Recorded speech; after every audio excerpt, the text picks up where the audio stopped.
Good morning to all of you. Good morning. Good morning, sir. Good morning, Good sir. morning. Good morning. So, is my screen visible? Yes, Yes, sir. sir, it is visible. Okay. So, let me then start. Are there any doubts, questions? Anybody, any doubt, any question?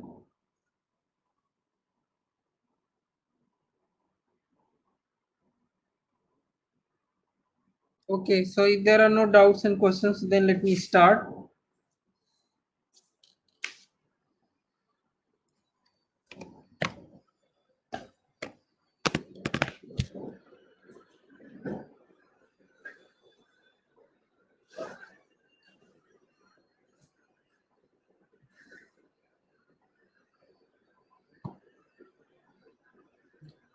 So, last class I actually discussed, I was discussing this weak form, and I took one example and demonstrated you how to develop from the bettered residual statement, how to develop the weak form, then from weak form how to derive the integral functional.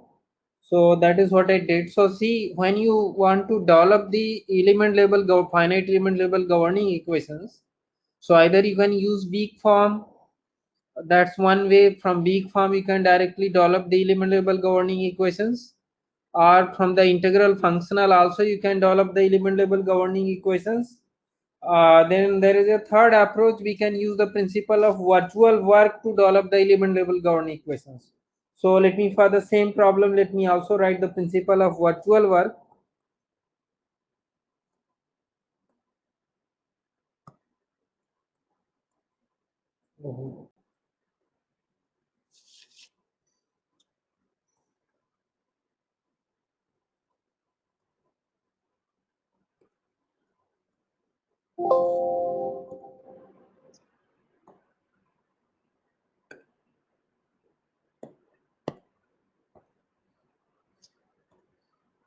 So is the screen visible now? Hello. Yes, sir. This lecture 2.jnt. Yeah, so I was talking about the third approach of developing the element level governing equations is through principle of virtual work.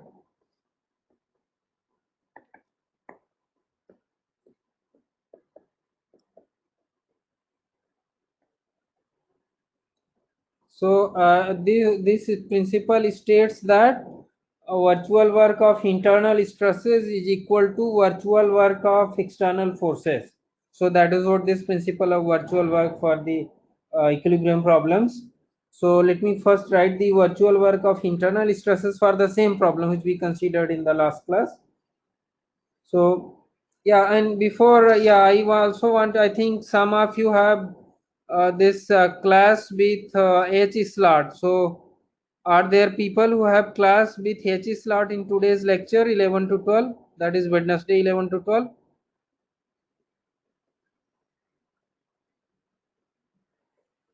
Anybody?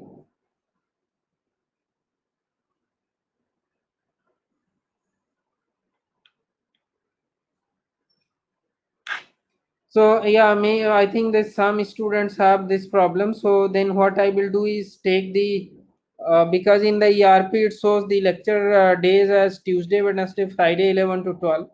But as for the slot pattern, because this course is in FE slot, so the lectures are Tuesday, Thursday, and Friday 11 to 12. So next week onwards, I will take Tuesday, Thursday, and Friday 11 to 12, so that nobody has class with courses in H slot, because H slot has lecture 11 to 12 on Tuesday, Wednesday. So let me write the virtual work of internal stresses. So because the problem we considered is a 1D or uniaxial state of stress problem, so there is only one stress, non-zero, only one non-zero component of stress. So when you write the virtual work, so the virtual work is the total virtual work, so the integration over volume, and volume integration is written split into integration along length and integration over the cross sectional area. And then since there is only one non-zero component of stress, that is sigma xx along the x direction, so the virtual strain will be delta of epsilon xx into sigma of xx. This is the delta is the variation of epsilon xx strain. So this delta epsilon xx into sigma xx is the virtual work per unit volume, and when we integrate it over the cross sectional area and the length, we get the total virtual work. So this for the same problem, no, this problem which we considered in the last class, that we have this rod and this is x and u, and there is a distributed force q and length is l. So for this is what will be the virtual work, because there is only one non-zero component of stress, so you get this. And we know for this uniaxial case we have epsilon xx is du by dx, so we will get delta of du by dx, and sigma xx is e times epsilon xx for the uniaxial case. So and epsilon xx is du by dx, so we get e into du by dx dA dx.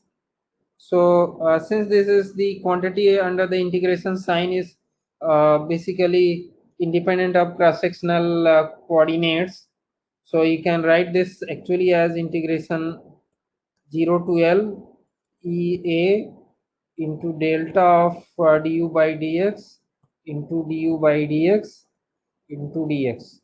So this is the virtual work of internal stresses. In this case, only one component of stress, that is sigma xx. So you will see that this is similar to when we wrote the weak form and then took W equal to delta U. So if you look at that, integral term is basically exactly the same what we have here in the virtual work of internal stresses. Then we need to look at the virtual work of external forces. So virtual work of external forces. So when we consider a system, so we are, for example, in this case, we write the distributed force is Q, and here this end is the concentrated force Q naught, and here it is QL. Actually, for the given problem, QL is actually 0. So these are the forces. The displacement here is U naught, which is actually 0. So delta U naught will actually be 0. But I am going to write the general expression, and here the displacement is U at x is equal to L. So let us say that is UL. So when you write the virtual work of external forces, the external forces are Q naught, QL, and small q, the force per unit length. So now the virtual work when you are writing, so that would be force into virtual displacement. So virtual displacement at this point, the leftmost point, will be delta U naught. So because Q naught and delta U naught are in the opposite directions, so the virtual work will be negative. So we will have minus Q naught into delta of U naught. Although for the given problem, delta U naught is 0, because U naught is actually equal to 0. U at x equal to 0 is 0. So by primary variable is specified, so the variation in that at this location will be actually 0, but I am writing that general expression. Then the virtual work of QL, because force and the displacements are in the same direction, so the virtual work would be QL into virtual displacement, that is delta UL. And then the virtual work of this distributed force Q. So now if you write that, so the if I consider a small differential length, say this dx, so over the differential length the total force is q into dx, and at that location the virtual displacement would be delta of u, and then to get the total virtual work we integrate it from 0 to l. So this is the virtual work of no, all the external forces acting on the rod. Although you will see that these terms, because delta u naught will be 0, so this term would be 0, and in this ql would be 0, so this term also would be 0, so you will actually get only this term no, for the given boundary conditions. Rakesh, I am having class 11 to 12.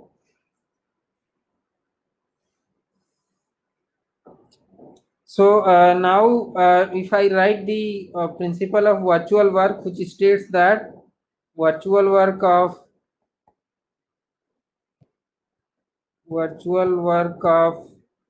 internal stresses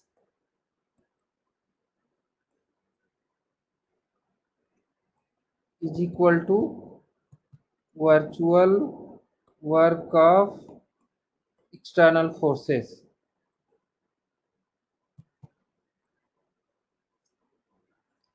So that means the finally you can write this statement as integration 0 to L E A delta of du by dx into du by dx, the integration over x, so dx is equal to virtual work of external forces, which is minus q naught into delta u naught plus ql into delta ul plus integration 0 to L delta u q dx.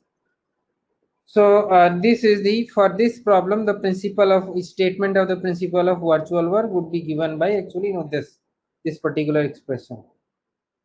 So what I wanted to highlight is that when you develop the element level governing equations for these problems, you can do either, you can use, so either you can use the principle of virtual work, which I have demonstrated just now, or you can use the, like last class we have written the the weak form for the same problem. So you can develop the element level governing equations from weak form, or you can develop the element level governing equation from integral functional, that is delta I equal to 0, stationary condition of total potential energy expression, or the integral functional I.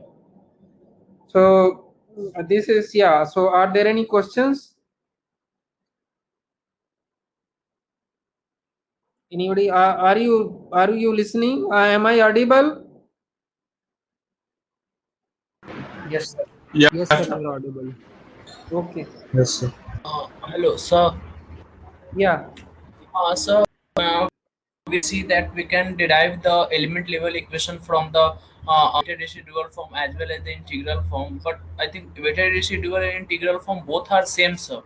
Because after all, we are deriving the total potential energy functional with the weighted residual expression only. Yeah, Right, sir? correct. So that, yeah, that is right. So that's what I was, either you can directly start my no, the point of saying this was that you can either directly you can start from the differential equation and then write the weak form and then develop the element level governing equations, or you can directly start from the integral functional.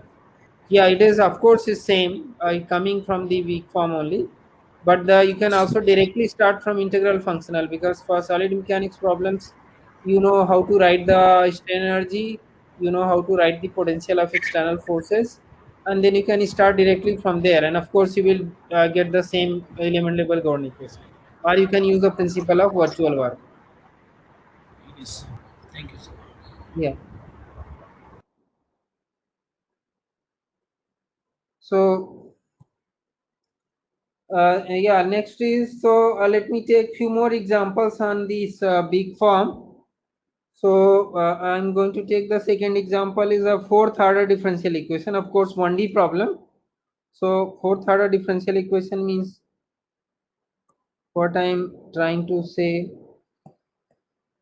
oh yeah, it is not writing, so then let me close, and there's some problem.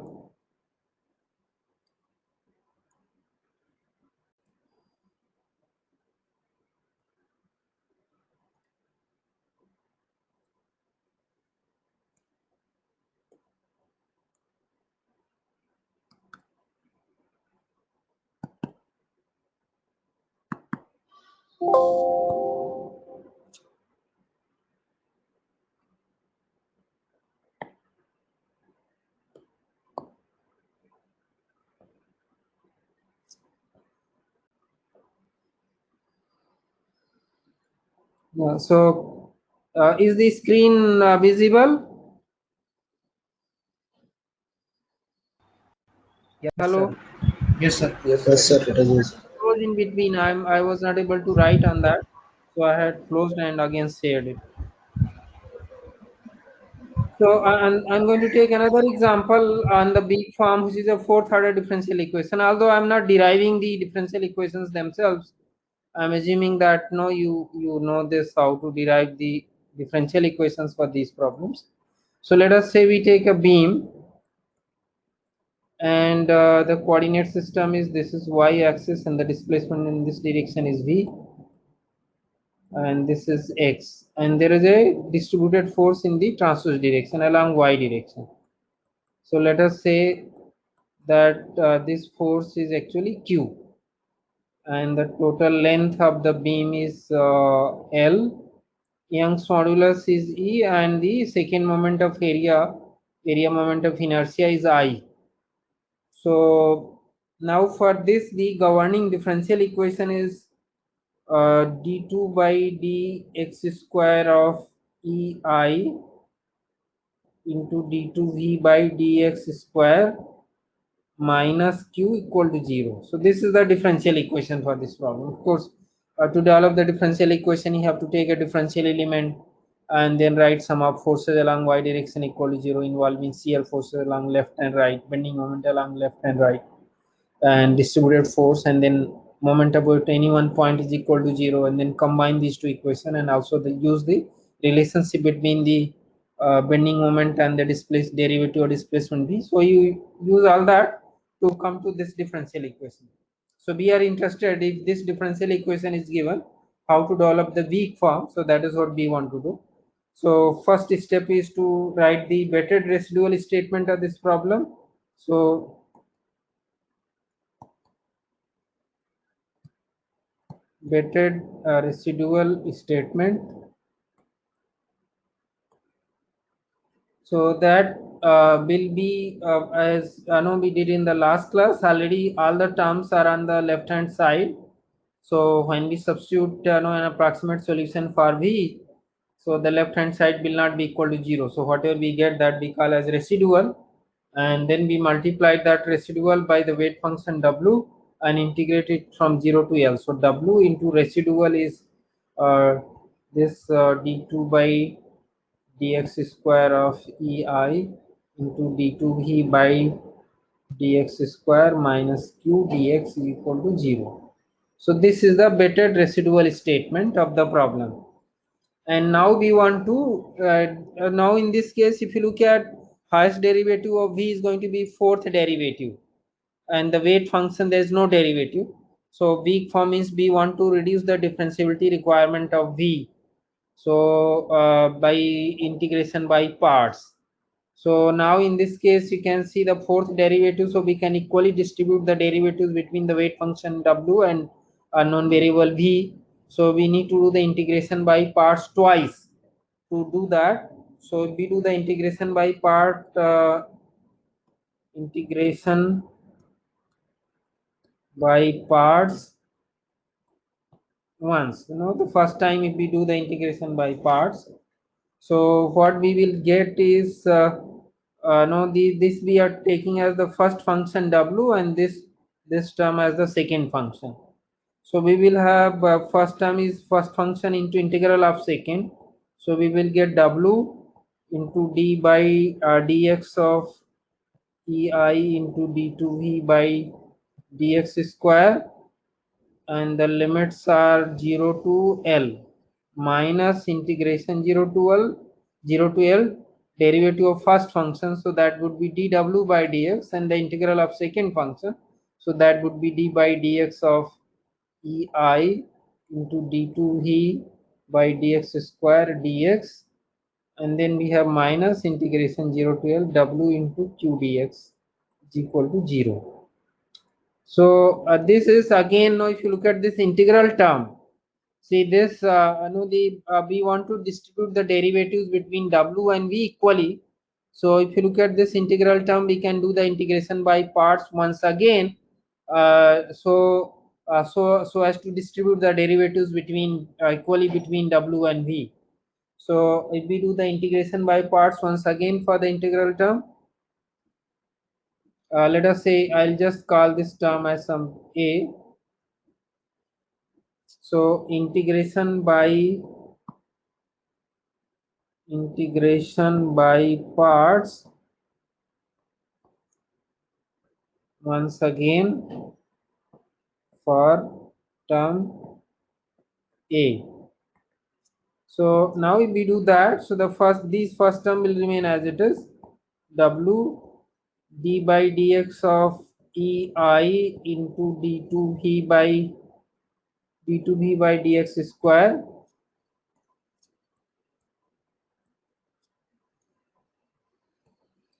in limits 0 to L. Now we are going to do the integration by parts once again for this term. So again dw by dx is the first function and d by dx of ei into d2v by dx square is the second function. So we will have the first function into integral of second. So we will have, of course, the minus sign is there. So minus, we will have dw by dx. So first function into integral of second. So that integral would become, because it is d by dx of ei into d2v by dx square. So its integral would be simply ei into d2v by dx square. So dx square, the limits are 0 to L, then minus minus plus integration 0 to L, derivative of the first function. So that will become now d2w by dx square, and then ei into d2v by dx square into dx minus integration 0 to L wq dx is equal to 0. So this is what you get. Now if you look at this integral term, so you will see that the both derivatives of w and v are same. The second derivative of w is there, second derivative of v is there. So that is where we stop when the derivatives between v and w are the same. Of course, this it is possible to make the derivatives of weight function and the unknown variable same if the differential equation is the derivative order in the differential equation is even. But if it is odd or derivative, that means first, third, fifth, and so on. So then obviously we will not be able to do we will not be able to make the derivatives of weight function and the unknown variable same. But we will be, of course, we will be able to reduce the differentiability requirement, and that would be dictated by the resulting boundary terms would be meaningful. So now if odd order derivatives are there, then we integrate such a way that the resulting boundary terms are having physical significance or physical meaning. So that is how we actually do that. So now once we have got this big form, so we should be able to identify primary and secondary variables. So there are two boundary terms as you see here. One is involving this weight function w, and this term, the another term is involving weight function dw by derivative of weight function, that is dw by dx, and this term ei into d2v by dx square. So if there were another term coming from some another term in the differential equation, and if that was also involving w, then the w terms you should combine, take w common and combine the other term which are forming part of secondary variable. Similarly, if there was some other term and from there we were getting some boundary term in terms of dw by dx, so then they have to be combined together, taking dw by dx or w common depending on the situation. So you should be able to do that. So now if we look at the primary variables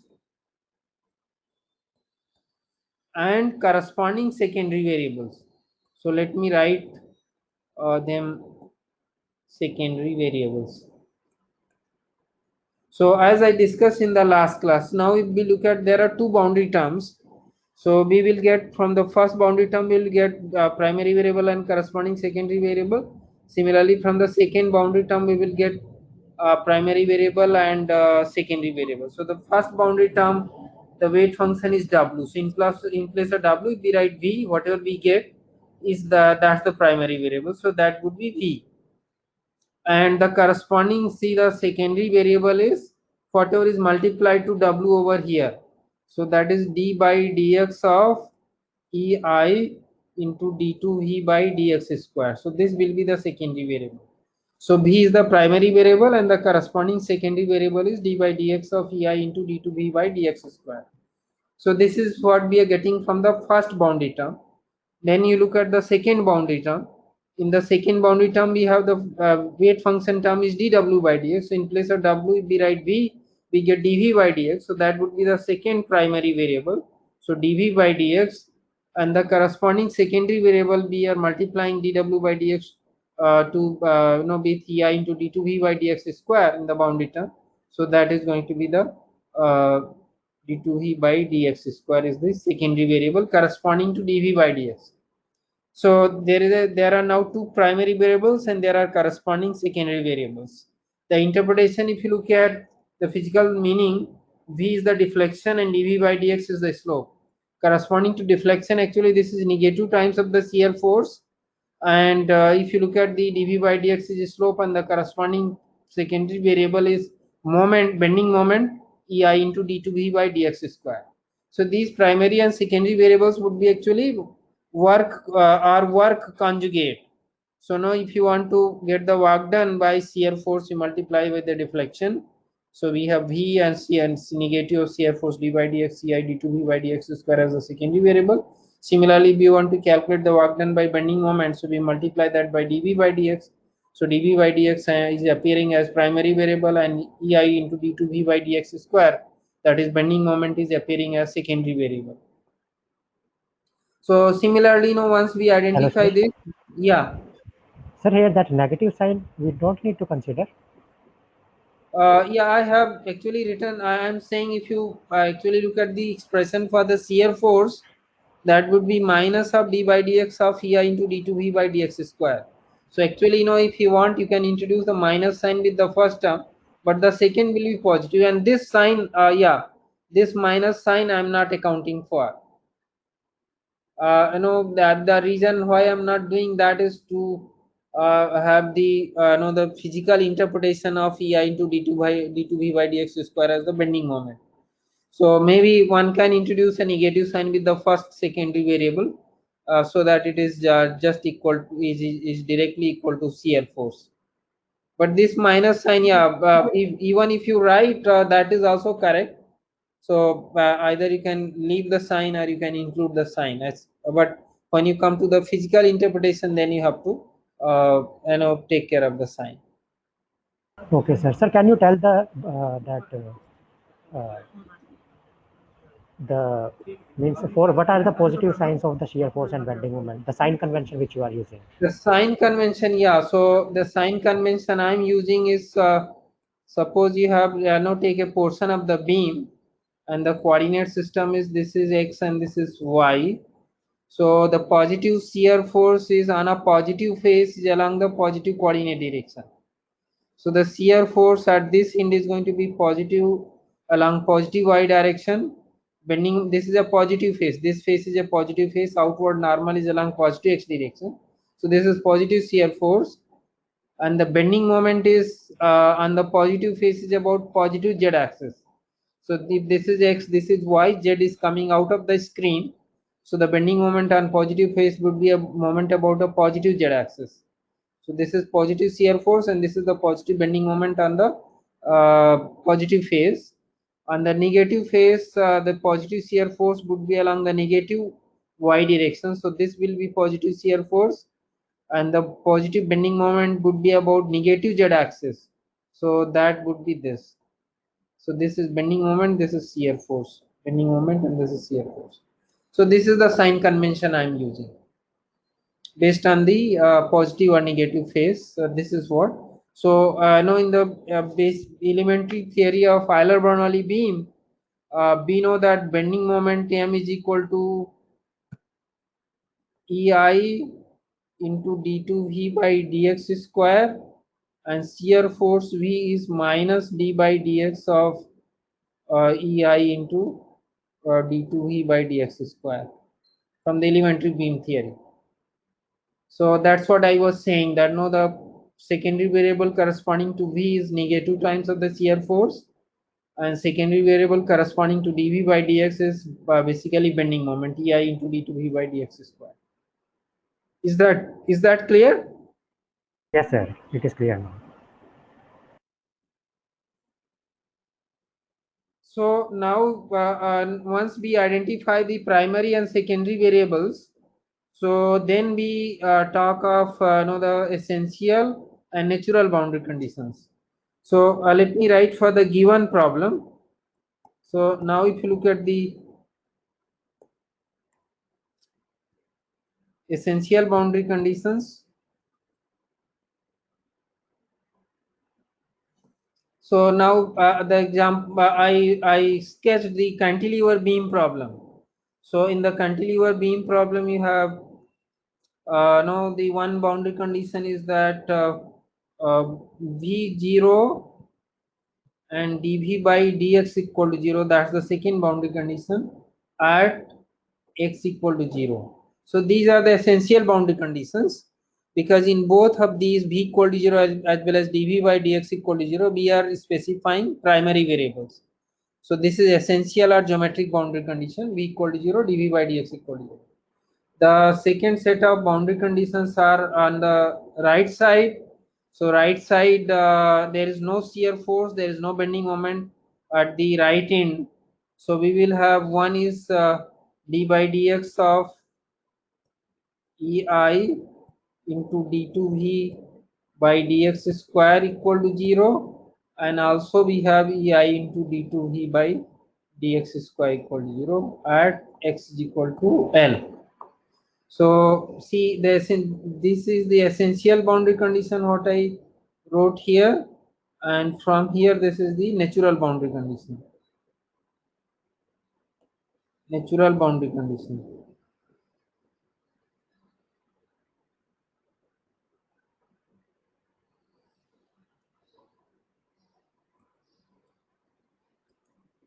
So v equal to 0 and dv by dx equal to 0 at x equal to 0 are the essential boundary conditions, and d by dx of ei into d2v by dx square equal to 0 and ei d2v by dx square equal to 0 at x equal to l are the natural boundary condition or force boundary conditions. Now if you want to from the for this, so as I said, no, you can, if you are given a differential equation, you can write the big form, identify primary and secondary variable, then you can also identify what would be the forms of boundary conditions, essential and natural boundary conditions, and then you can also develop the basically the integral functional also. And if you are given integral functional, sometimes from the total potential energy functional you want to derive the differential equation, so that is also possible. So you follow the reverse approach what we are doing over to develop the weak form. So we start from delta I equal to 0 and then again do the integration by parts, transfer all the derivatives from the variation term to the other term, and then we get the differential equation. So that is also possible. So now let me talk of for this problem how to get the integral functional. So as we discussed in the last class that when we want to develop the integral functional, we take weight function w as the variation in the variable. So here the variable is v, so we take w equal to delta v. So one is that we are taking w equal to delta v, and let me also write that the the derivatives ei, the second derivative and so on are, so let me say that minus d by dx at into ei into d2v by dx square, this is equal to let us say v naught at x equal to 0, and similarly let me say that ei into d2v by dx square is equal to m naught at x equal to 0. I'm just using this notation. So in place of writing minus d by dx of ei d2v by dx square at x equal to 0, I'm writing that as v naught, and similarly ei into d2v by dx square I'm writing as m naught. So similarly minus d by dx of ei into d2v by dx square, let me say it as vl at x is equal to l, and ei into d2v by dx square is equal to ml at x is equal to l. So now after taking w equal to delta v and making use of these notations, so if you look at the big form can be written as big form can be written as. So now if you look at the first set of terms here in the big form here, now so the first term is minus d by dx of no, I am writing as basically either v naught or vl. So now the the we have the boundary term x at x equal 0 and at x is equal to l. So the boundary term at x equal to 0 will become delta v naught into v naught. Please make a note of the difference. This delta v naught is the variation in the displacement at x equal to 0, and this is the shear force at x equal to 0. Then the second term we will have minus of Hello, sir. delta vl into vl. Yeah. Sir, here our secondary variable we are considering as positive, but while making the notations, we are considering it negative. So I am not understanding it. Yeah, so I just said no. I want to give a notation. Now I'm using V naught as the shear force at x is equal to 0. So shear force is minus of d by dx of ei into d2v by dx square, as I stated here. So I could have also written the secondary variable as minus d by dx ei into d2v by dx square. But I have directly written whatever term was there. But I know that physically, the shear force, with the sign convention I stated, the shear force is minus d by dx of ei into d2v by dx square. So that I'm talking, saying it as a v naught.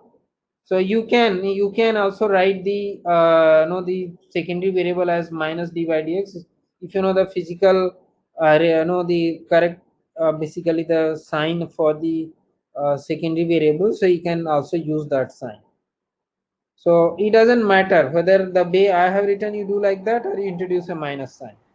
So finally, this expression is going to be same, that we will have a lower boundary, we will have delta V naught into capital V naught minus delta VL into capital VL. Similarly, the second term will give you the second boundary term. See this boundary term. So we will get basically the m delta of dv by dx at x is equal to L into ml minus delta of dv by dx at x equal to 0 into m0. So these are going to be the boundary terms. And then the integral term would be integration 0 to L. And I have already told you that the variation and the differential sign are interchangeable.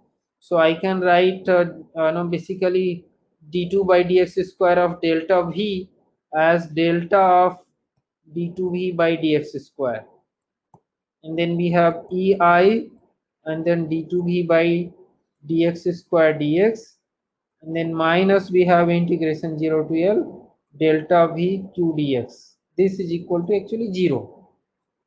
So now see what you can actually do. So this is the weak form after taking w equal to delta v and writing down the the shear force bending moment in terms of the derivatives of v. So we get this expression, and the standard procedure is now we try to take the variational operator delta as common. So when you take the delta as common, so you will have delta over here, and in this case as far as the boundary terms are concerned, yeah. Sir, actually, I think while writing the momentum, the sign has been interchanged. I think it should be minus of uh, delta of dv by dx at Yeah, L okay, okay. into ml. Yeah. We have a minus sign there. Yeah, you are right. So correct. So thank you for pointing this out. So this should be minus and this should be plus because we have already a minus sign over there. Yeah, that's thank you for this correction. So yeah, this will be the form finally. Yeah. So yes, now we take delta common out. So see, although the V naught, VL, M naught, and ML they are in terms of derivatives of V, but when we take the variation, we assume these quantities as kind of known quantities. So when we take the delta, the variational operator delta common, we write simply these terms as V naught into capital V naught. So V naught in small V naught into capital V naught minus small VL into capital VL minus dV by dx at L into ml plus dV by dx at 0 into m. So that means delta of small v naught into capital V naught would be simply equal to delta V naught into capital V naught, and similarly for the other terms. So this is how we do here. And this integral term, because it is delta of d2v by dx square into ei into d2v by dx square. So we want to take delta common. So this is like if you in the simple derivative you say that dx into x can be written as half of d of x square. So when you write d of x square, that would be dx into x, 2 into dx into x. So 2 and half will get cancelled out, so you will get dx into x. So I know that that's the way we write it. So we will get half of integration 0 to L, and then we will have ei into d2v by dx square whole square dx, and then we will have minus integration 0 to L v q dx. This and this whole delta of this whole term is actually equal to 0. You will also notice that in the earlier example I had multiplied the whole expression by -1, but in this case it is not required, because the term which is coming from the strain energy, this term, this integral term which is involving delta of d2v by dx square and d2v by dx square is already positive, so there is no need to multiply it by a minus sign. So we write it just like this. So now we can write this as, we can say that the original the big form is equivalent to saying that delta of I equal to 0, where your I, which is the integral functional, is equal to v naught into v naught minus vl into vl minus dv by dx at L into ml plus dv by dx at x equal to 0 into m naught plus half of integration 0 to L d2v by dx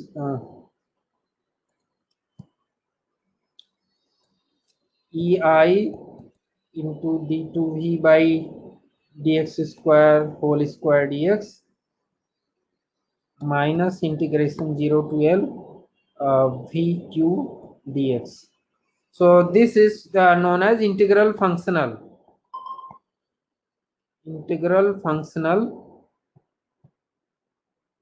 and for solid mechanics problem we also call it as total potential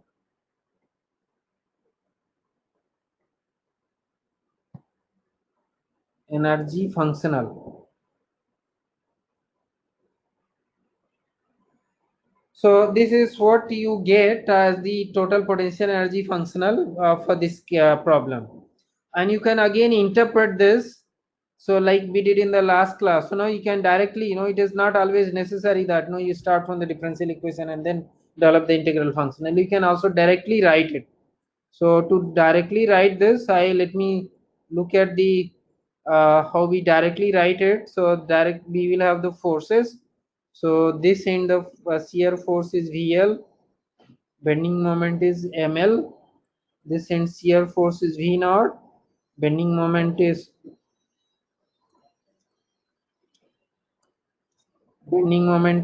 M naught, and there is a distributed force Q, and this is your X, and we already said this is Y and V, and this length is L. So now if you want to write the integral functional directly, so let me write the first strain energy. So strain energy pi will be half integration over volume. The integration over volume can be split into integration over length and the integration over cross sectional area, and then stress into strain. So and then its stress can be, because it's a uniaxial state of stress, So we can write a stress, say sigma xx as E times epsilon xx. So you can write it as E times epsilon xx square dA dx. So this is how you can write the strain energy. And for the beam problem, epsilon xx is minus y times d2v by dx square, because the displacement at any point at a distance y from x-axis is minus y into dv by dx, that is minus y into slope of the beam, rotation of the normal, and then the strain is du by dx, so that would be minus y times d2v by dx square. So now if you write that, so pi, the strain energy can be written as half integration 0 to L integration over the cross sectional area E into epsilon xx square, so that would be y square into d2v by dx square whole square dx. And now see the integration, you have here dA also, dA dx. So now the integration y square dA is nothing but I, second moment of area. So this can be written as half integration over 0 to L and then E into I, because y integral y square dA is I. So EI into d2v by dx square whole square dx. So this is the strain energy. So as I was telling you, basically this term is the strain energy. So we can directly, we know the strain energy, we can write this, the term directly, and then the other terms are the basically potential of the external forces. So if you look at the potential of external forces, potential of external forces, you see the shear force and bending moment at the two boundaries, because we have separated the boundary no, domain, so we have those also as external forces. So potential of external forces. So now if you look at now here you have got the the shear force as V naught in the negative y direction. So the work done would be minus V naught into small v naught, and the potential would be negative of the work done. So if you write the potential, that is going to be basically small v naught into capital V naught. Then if you look at the right hand side, we have this VL, and the displacement at that point is along positive y direction. So the work done is small VL into capital VL. That's the work done, and the potential will be negative of that. So you will have minus VL into capital VL. Now similarly, if you look at the bending moment, so now here if you look at the left end, m naught is the rotation about negative z axis, whereas the positive slope is dv by dx at x equal to 0 is about positive z axis. So the work done is negative and the potential would be positive. So we will have plus dv by dx at x equal to 0 into m naught minus, so similarly we will have dv by dx at x is equal to L into ml. So these are the work done by the boundary shear force and bending moment. And then we have this distributed force. So if you look at the distributed force, we have force over a small length would be q into dx, and then the work done would be into v. The potential will be negative of this, and then you integrate it from 0 to L. So now sum of these two, the sum of strain energy plus potential of external forces is your integral functional. So you can see the interpretation that how the various terms are coming in the integral functional. And for this also similarly you can also write directly the principle of virtual work. So you should be able to also write exactly in the way I have demonstrated for the other case. You will be actually able to write the principle of virtual work. No, that is straightforward. You will have to write the virtual work of internal stresses. So that is integration 0 to L integration over cross sectional area delta of epsilon xx sigma xx dA dx, and then sigma xx you write E into epsilon xx, and epsilon xx is minus y into d2v by dx square. So you can write that, and similarly write the virtual work of all the external forces, that is shear force, bending moment at left and right, and the distributed force q over the entire length. So you should be able to write exactly in a similar manner.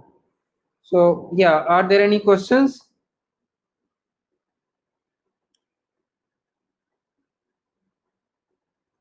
Yes, are there any questions?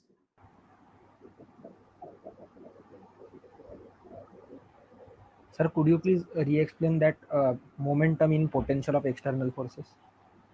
Okay. So see, what I was saying is, I think the diagram is bit away, so let me draw the diagram again. So there are two things. We have the shear force here VL, bending moment is ML, shear force is V naught, bending moment is M naught. And if you look at the displacements and rotations, so their sign convention here, the displacement is, let us say, VL, and the rotation is dv by dx at L. Here the displacement is small v naught, and the rotation is dv by dx at x equal to 0, dv by dx naught. So now if you look at the now this m naught, the bending moment m naught at x equal to 0, and this is slope, positive slope dv by dx at x equal to 0, they are in the opposite direction. See, this is about the positive z axis, whereas this is about the negative z axis. So they are in the opposite directions. So the work done would be negative. So the work done would be minus of dv by dx at dv by dx naught into m naught, and then the potential energy is negative of work done. Basically, dw equal to minus dv, where v is the potential energy, or di. So whatever you want to write. So the potential energy is negative of work done. So that is why this term in the work done, no, in the potential of m naught, we have dv by dx naught into m naught. When you consider the right hand side, so the bending moment is also, ml is about positive z axis, and positive slope dv by dx is also about positive z axis. So the work done is positive. Work done would be dv by dx L into ml, and the potential energy is negative of work done, so we will have this minus and then dv by dx at L into ml. So that is how we got it. So is that clear? Yes, sir. Thank you. Okay. So are there any other questions?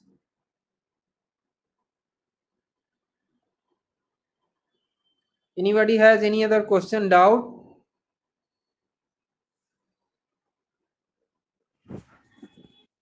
Hello, Yeah. sir. Why we take dv by dx at x equal to 0 as means negative of z, means positive of z, means it could be a negative in the negative axis also, negative z axis also rotation. No, dv by dx as per the sign convention is positive about z axis. See, because if you look at the sign convention, so this is your x axis and this is your y axis, and the v is in this direction. So when we take dv by dx, so let us say that it bends like this. So when at any point if you take dv by dx, so positive dv by dx is going to be about positive z axis. So I am taking dv by, if the interpretation of positive dv by dx is a rotation about positive z axis. So as far as the shear force and bending moments are concerned at left end, because that's a negative phase, so the shear force and bending moment are shown in the negative, along negative coordinate axes, but the slope and deflection, they are they are the geometric quantities, and the sign convention is same at all locations. So positive displacement along positive y direction and positive rotation slope or rotation is about positive z axis. So dv by dx, this rotation, now if you look at initially, if you take any line element here, so it rotates like this. So you will see that this rotation is actually about, this is dv by dx and is about positive z axis. This rotation is about positive z axis. So that is how we are taking it. Sir, I'm saying one situation will come where slope will change, means from Yeah, that's positive to yeah. So negative. actually, slope maybe when you work out a problem for a given problem, dv by dx may be negative. So Okay, then you substitute that negative value over here. okay, sir. Okay, thank See, the positive sign convention is that dv by dx is positive about positive z axis. In actual problems, it may be positive or it may be negative. The actual, the cross section may rotate about positive z axis, or some location it might rotate about negative z axis. So then you put along with sign in these expressions. you. Okay. Sir, only 1 minute is left. Okay, okay.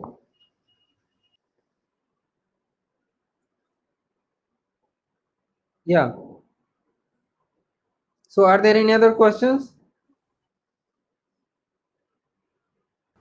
Sir, so for considering that slope and deflection in equation, we need to consider it as positive always. Am I Yeah, right? yeah, we have to take positive sign convention and write all the expressions as per the positive sign convention.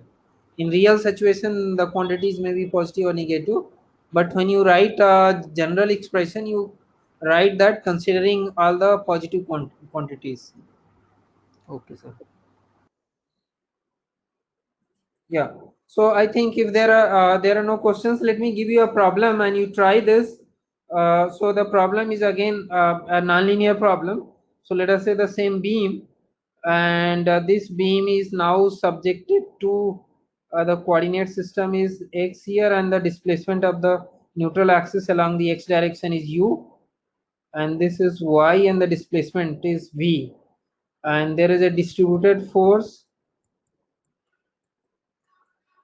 Let us say the distributed force is q, and along the axial direction also there is a force. Let us say this is f. So q is force per unit length along the transverse direction, and f is the force per unit length along the axial direction. And for this, the governing differential equations are considering large deformation. So assuming that no dv by dx is no large, so yeah, no its contribution in the expression for strain is significant. So we need to consider that. So for this, the differential equation is minus d by dx of EA into du by dx plus half of dv by dx whole square minus f equal to 0. So this is one differential equation.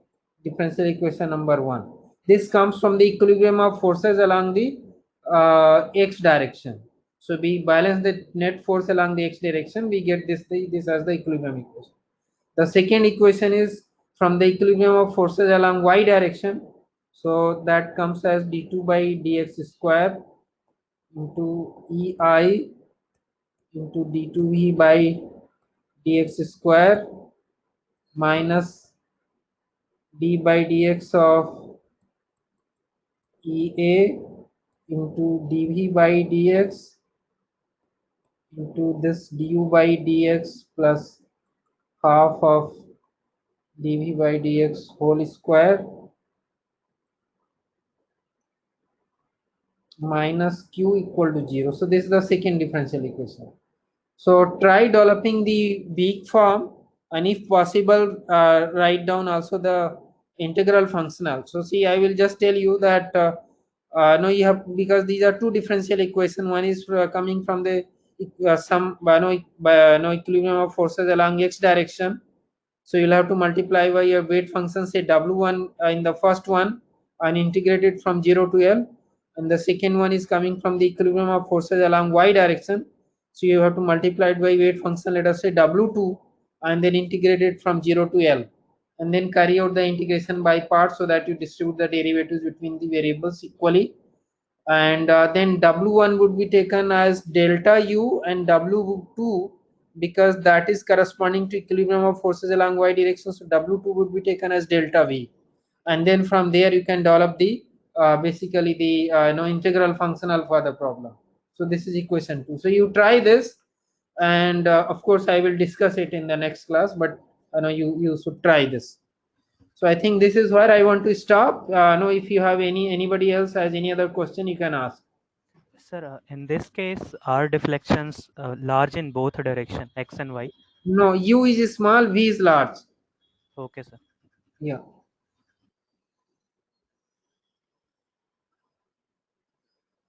So are there any other question? Anybody has any other question?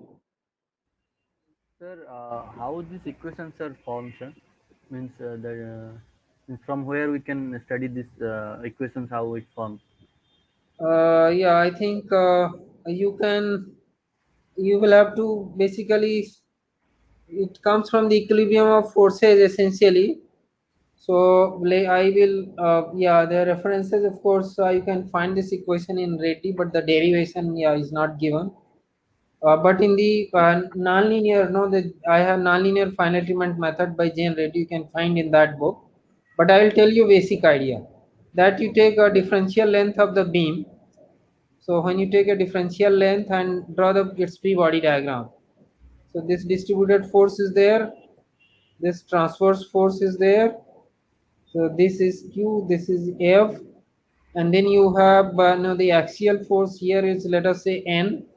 The axial force here is N plus delta N because it is varying.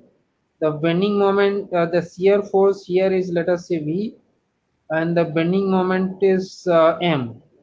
This end of the bending moment M plus delta M, and the shear force is V plus delta V, and this length is delta X.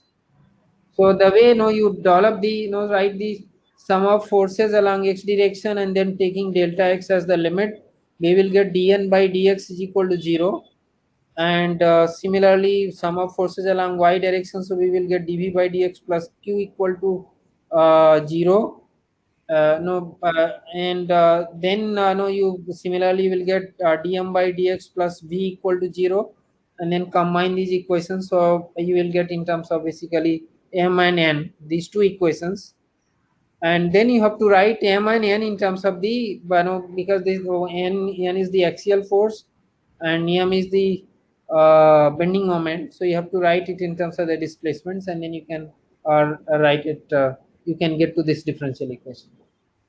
You can find this equation in the nonlinear finite element method by Jane Reddy. Okay.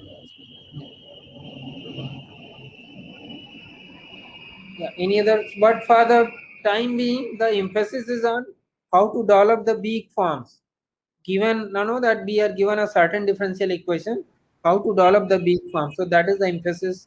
I'm not no emphasizing on deriving these equations. Of course, you can always learn how to derive these.